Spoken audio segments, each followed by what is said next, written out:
महाराष्ट्र में पिछले 3 हफ्ते से भाषा को लेकर बड़ी राजनीति चल रही है। यह सियासत इतनी बढ़ चुकी है कि कल राज ठाकरे ने महारैली बुला ली है, जिसमें उद्धव ठाकरे भी शामिल होने वाले हैं। मराठी अस्मिता और भाषा के नाम पर नेताओं से आगे सेलिब्रिटी, सितारों, उद्योगपतियों, कारोबारियों को सबको बुलाया जा रहा है। मारपीट, केस, मुकदमा, चेतावनी, धमकियां तो चल ही रही है।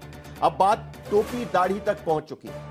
महाराष्ट्र सरकार की ओर से जारी 2 सरकारी आदेशों के नाम पर यह राजनीति शुरू हुई, लेकिन अब इतनी भड़की क्यों भड़की? और जब सरकार ने आदेश वापस ले लिया, तब इस पर इतनी चर्चा क्यों हो रही है? क्या जिस हिंदी भाषा को संविधान की धारा 343(1) के तहत भारतीय संघ की राजभाषा माना गया हो, जिस हिंदी भाषा को राजभाषा अधिनियम 1963 और राजभाषा अधिनियम 1976 जैसे कानून बने हो, जिस हिंदी भाषा को लेकर संविधान में अनुच्छेद 343 से 351 तक व्यवस्था की गई है, उस हिंदी भाषा के विरोध को लेकर महाराष्ट्र में राजनीतिक दल विरोध की राजनीति क्यों कर रहे हैं? दरअसल इस पूरी हिंदी भाषा को विरोध की राजनीति की जड़ असल में बीएमसी की सियासत है, क्योंकि बीएमसी के चुनाव से जोड़कर इसे देखा जा सकता है। क्योंकि 19 साल तक अलग अलग सियासत के बाद अब हिंदी विरोध के नाम पर उद्धव और राज ठाकरे एक साथ नजर आ रहे हैं। कल होने वाली रैली में शिवसेना, यूबीटी और एमएनएस एक मंच पर एक साथ नजर आने हैं। क्या यह जोड़ी 8 साल बाद होने जा रहे बीएमसी चुनाव तक जम सकती है? क्या महाराष्ट्र सरकार के 5वीं कक्षा तक हिंदी पढ़ाने वाले आदेश के बहाने जो मराठी अस्मिता की सियासत शुरू हो चुकी है, उसका कोई चुनावी कनेक्शन भी है?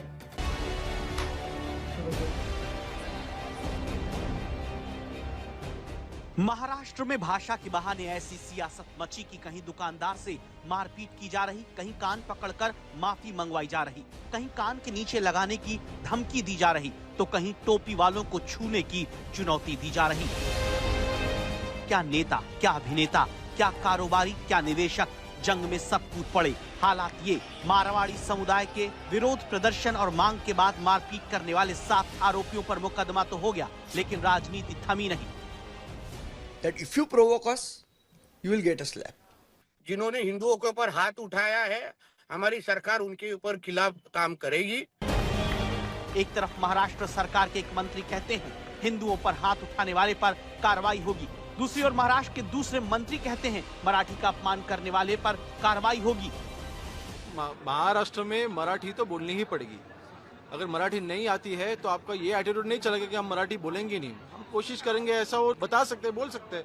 तो मेरे ख्याल से देखिए, हमें किसी और लैंग्वेज का अपमान हमें करना नहीं है, लेकिन मराठी में अगर कोई महाराष्ट्र में कोई मराठी को डिसरिस्पेक्ट करता है तो बिल्कुल वहाँ पे हमारे कायदा हम लागू करेंगे, उनके ऊपर कार्रवाई करेंगे। महाराष्ट्र सरकार के मंत्री मराठी नहीं बोलने वाले पर एक्शन की बात करते हैं तो बाजार के बड़े निवेशक सुशील केडिया राज ठाकरे के नाम सोशल मीडिया पोस्ट करके लिखते हैं कि उन्होंने कसम खा ली, वो मराठी नहीं सीखेंगे, जो करना है कर लो। महाराष्ट्र में सियासत के गलियारे से समाज के कोने तक फैल रही ये सारी कड़वाहट दरअसल जनहित के सरोकारों से विचलन और मुद्दा विहीन राजनीति की मिसाल है, जो एक सरकारी आदेश से शुरू हुई।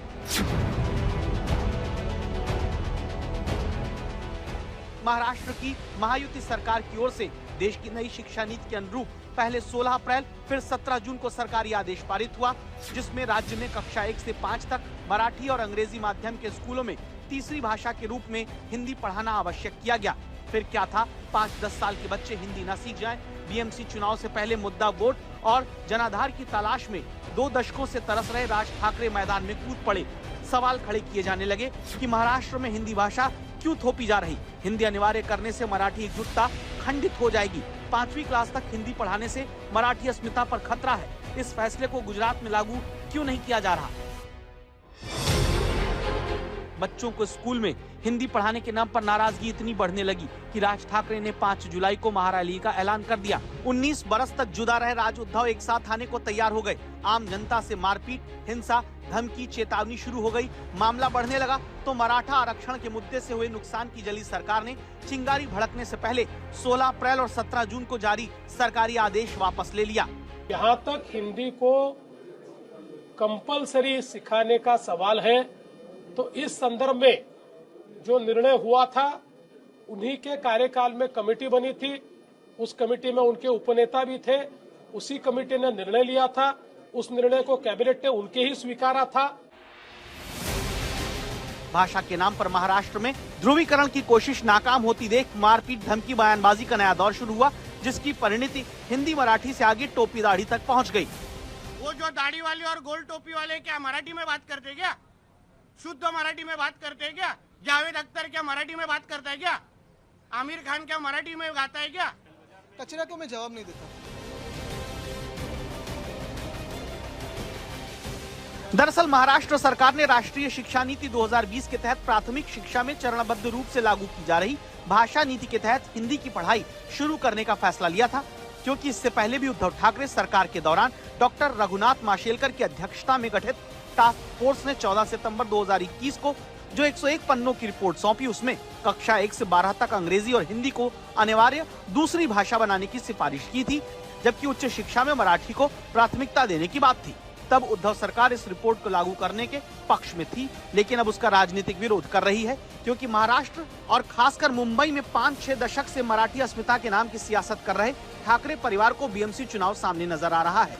8 साल पहले हुए चुनाव में बीजेपी को 82 सीटें और 27.5% वोट मिला था। कांग्रेस को 31 सीट 16.2% वोट मिला था, तो शिवसेना को 84 सीट और 28.3% वोट और एमएनएस को 7 सीटें और 7.7% वोट मिला। एनसीपी को 9 सीटें 4.8% वोट मिला, अन्य को 14 सीट और 15.5% वोट।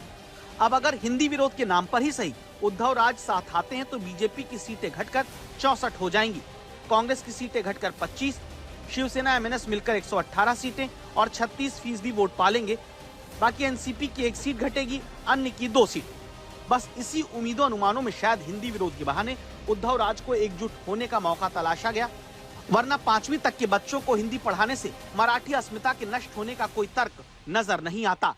आज तक ब्यूरो।